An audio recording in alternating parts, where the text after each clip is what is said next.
श्री स्वामी समर्थ सर्वांना. अक्षय तृतीया 19 एप्रिल 2026 वार रविवार या दिवशी अक्षय तृतीया आहे. तर या दिवशी आपण काय खरेदी करावं, काय खरेदी करू नये हे आपण या व्हिडिओमध्ये बघूया. चला तर मग व्हिडिओला सुरुवात करूया. सर्वांना श्री स्वामी समर्थ. अवधूत चिंतन श्री गुरुदेव दत्त. आता बघा, अक्षय तृतीया म्हणजे कधीही क्षय न होणारा दिवस. या दिवशी जे काही आपण दान पुण्य करतो ते कधीही क्षय होत नाही, ते अनंत पटीने वाढत राहतं.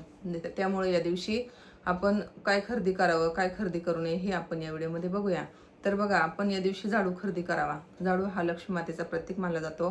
त्यामुळे झाडू खरेदी केल्याने माता लक्ष्मी आपल्यावर प्रसन्न राहते, माता लक्ष्मीची आपल्यावर कृपा राहते आणि झाडू हे आपल्या म्हणजे दैनंदिन जीवनामध्ये त्याचाही खूप उपयोग असतो. आता बघा, या दिवशी सोनं खरेदी करायचं असतं, चांदी खरेदी करायची असते, तांब्याचं भांडं खरेदी करायचं असतं, पितळाचं भांडं खरेदी करायचं असतं, नवीन वास्तू किंवा जागा वगैरे खरेदी करायची असते. तुम्ही इलेक्ट्रॉनिकच्या ज्या काही वस्तू आहेत त्या खरेदी करू शकता, गाडी वगैरे. पण तुमच्या बजेटमध्ये जे बसेल ते तुम्ही खरेदी करा.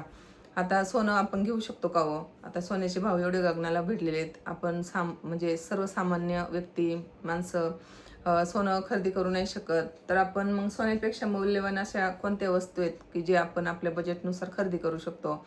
तर आता बघा, झाडू झाला. आता आपण अजून देवघरामध्ये आपलं श्रीयंत्र असतं. आता हे श्रीयंत्रावर जर तुम्ही सेवा केली ना, मी खरंच सांगते, मनापासून जर तुम्ही सेवा केली तर तुम्हाला याचं फळ 100% भेटतंच. कारण आमच्या ऑनलाईन सेवा चालू होत्या बघा, जवळजवळ 1-2 महिने झाले. त्यावेळेस ऑनलाईन सेवा चालू होत्या. त्यावेळेस आम्ही 40 दिवसाची श्रीयंत्राची सेवा घेतली होती.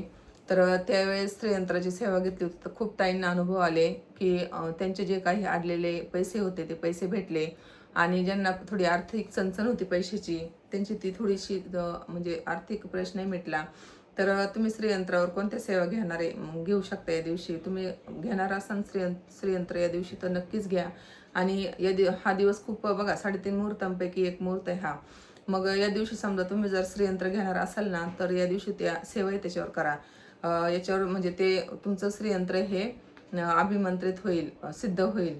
तर तुम्ही याच्यावर कोणत्या सेवा करू शकता? तुम्ही विष्णू गायत्री एक माळ घ्यायची, लक्ष्मी गायत्री एक माळ घ्यायची, कुबेर मंत्र घ्यायचा, परत यावर तुम्ही षोडशी मंत्र घ्यायचा, कमलात्मक मंत्र घ्यायचा आणि श्रीसूक्त हे 16 वेळा घ्यायचं. म्हणजे 16 वेळा वाचून त्यानंतर फलश्रुती घ्यायची. असा हा अभिषेक याच्यावर करायचा असतो. त्यानंतर तुम्ही व्यंकटेश स्तोत्र घ्या आणि त्याच्यानंतर तुम्ही देवीला म्हणजे श्रीयंत्राला नैवेद्य दाखवून आरती करायची असते. अशी ही तुम्ही जर 40 दिवसाची सेवा केली ना, बघा, तुमचे जे काही आर्थिक प्रश्न असतील ते नक्कीच मार्गी लागतील. कारण याची सुरुवात तुम्ही अक्षय तृतीयापासून करताय. या दिवशी केलेली कोणती सेवा म्हणजे त्याचं फळ हे अनंत पटीने असतं बघा. अक्षय म्हणजे कधी क्षय न होणारं. तर तुम्ही या दिवशी या सेवेचा म्हणजे नक्कीच सुरुवात करू शकता. या दिवशी मुहूर्त बघायची गरज नसते बघा, कारण 3.5 मुहूर्तांपैकी हा एक मुहूर्त मानला जातो. त्यामुळे या दिवशी मुहूर्त बघायची गरजच नाही आहे, कुठे जायची गरज नाही आहे. त्यामुळे आपण हे करू शकतो. तर बघा, अजून यानंतर आपण कुबेर यंत्र घेऊ शकतो. कुबेर देवताचा फोटो आपल्या देवाऱ्यामध्ये नसतो, कारण कुबेर यंत्र हे आपण दिवाळीच्या वेळेस त्याची पूजा होत असते. त्यामुळे हे कुबेर यंत्र आपण घेऊ शकतो. जर त्याची सेवा होणार असेल तरच घ्या. सेवा जर तुमच्याच्याने नसेल होणार तर घेऊ नका. उगाच देवाऱ्यामध्ये गर्दी करू नका. यानंतर तुम्ही स्वामींची मूर्ती ज्यांच्याकडे नाही आहे, ज्यांना घ्यायची इच्छा आहे, तीही या दिवशी घेऊ शकता. त्याचा अभिषेक करू शकता. कारण या दिवशी कोणतीही केलेली सेवा याचं फळ हे अनंतपटीने असतं. बाकीचे तुम्ही अन्नपूर्णेची मूर्ती घेऊ शकता. अजून बाळकृष्णाची मूर्ती घ्यायची असेल तर ती घेऊ शकता. आपली शंकराची जी पिंड आहे ती घेऊ शकता. ज्या काही तुम्हाला घ्यायचे पितळाची वगैरे पंचधातूच्या मूर्त्या आहेत त्या तुम्ही सगळ्या काही या दिवशी घेऊ शकता. अजून तुम्ही या दिवशी गजलक्ष्मी असते बघा, गजलक्ष्मी पितळाची वगैरे असते ती घेऊ शकता. आता गजलक्ष्मी ही खूप शुभ मानली जाते. आपलं केंद्र वगैरे असतं त्याच्यामध्ये तर बाहेर गजलक्ष्मीचं असतंच. गजलक्ष्मी म्हणजे हत्ती. तर हे तुम्ही या दिवशी घेऊ शकता. अजून या दिवशी तुम्ही 64 योगिनी यंत्र आणून ते दरवाज्यावर याची म्हणजे त्याच्यावर पण सेवा करायची असते. स्वामी महाराजांच्या माळे वगैरे घ्यायचे असतात, ते घेऊन तुम्ही दरवाज्यावर याची स्थापना करू शकता. अजून या दिवशी तुम्ही लक्ष्मीची जी पावलं आहेत याची पितळाची वगैरे किंवा चांदीची, तुम्हाला जे शक्य होईल, चांदीची तर नाही शक्य होणार कोणाला, तर पितळाची वगैरे तुम्ही पावलं घेऊ शकता लक्ष्मी मातेची. जे तुमची प्लॅस्टिकची वगैरे असेल ती उगाच शोसाठी असतात ती काढून टाकायची आणि छान अशी पितळेची पावले आणायची आणि ती आपल्या उंबऱ्यावर लावायची. तर हे घेऊ शकता. या दिवशी तुम्ही धने घेऊ शकता. धने ही लक्ष्मी मातेचं प्रतीक मानलं जातं बघा. आणि या दिवशी अजून तुम्ही मीठ घेऊ शकता. मीठही शुक्राचं प्रतीक मानलं जातं, कारण लक्ष्मी मातेचा उगमच समुद्रातून झालेला आहे. त्यामुळे तुम्ही मिठालाही खूप महत्त्व आहे. आपण जेवण किती छान बनवा, तुम्ही पंचपक्वान्य बनवा, पण त्यात जर मीठच नाही टाकलं तर त्या अन्नाला काहीच चव नाही. त्यामुळे मीठ हे आपल्या म्हणजे जीवनातला अविभाज्य घटक आहे. त्यामुळे मीठ ही खूप म्हणजे महत्त्वाचं आहे आपल्या जीवनामध्ये. ते तुम्ही खरेदी करू शकता. अजून तुम्ही या दिवशी मातीचं भांडं खरेदी करू शकता बघा. या दिवशी आपण कराकिळी वगैरे पितरांची सेवा म्हणून करत असतो. या दिवशी पितरांच्या सेवेला खूप महत्त्व आहे. आणि तुम्ही या दिवशी पानपोई वगैरे म्हणजे तेही एक दानच आहे पाण्याचं. ते पानपोई मांडू शकता. मोठे मोठे गावाकडे मोठे मोठे रांजण येतात बघा, तेही तुम्ही मांडून त्याचंही दान तुम्ही देऊ शकता. या दिवशी तुम्ही जे काही दान द्याल यथाशक्ती त्याचं फळ हे अनंत पटीने असतं.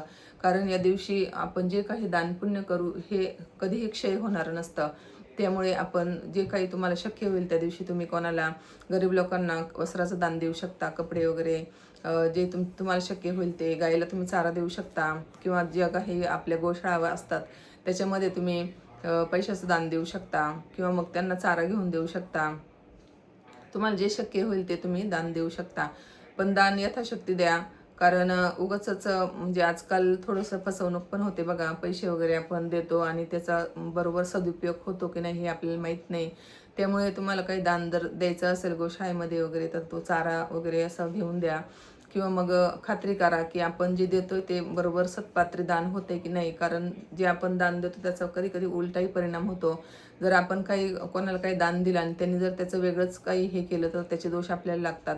त्यामुळे आपण दान देताना हे नीट निरखून वगैरे असं करून द्या. तर आता यानंतर आपण कोणत्या वस्तू खरेदी करू नये, तर आपण या दिवशी धारदार वस्तू खरेदी करू नये. जशी काय सुरी, कैची वगैरे, किंवा मग झाडांमध्ये निवडुंग वगैरे नाही का, त्याला सगळे काटे वगैरे असतात.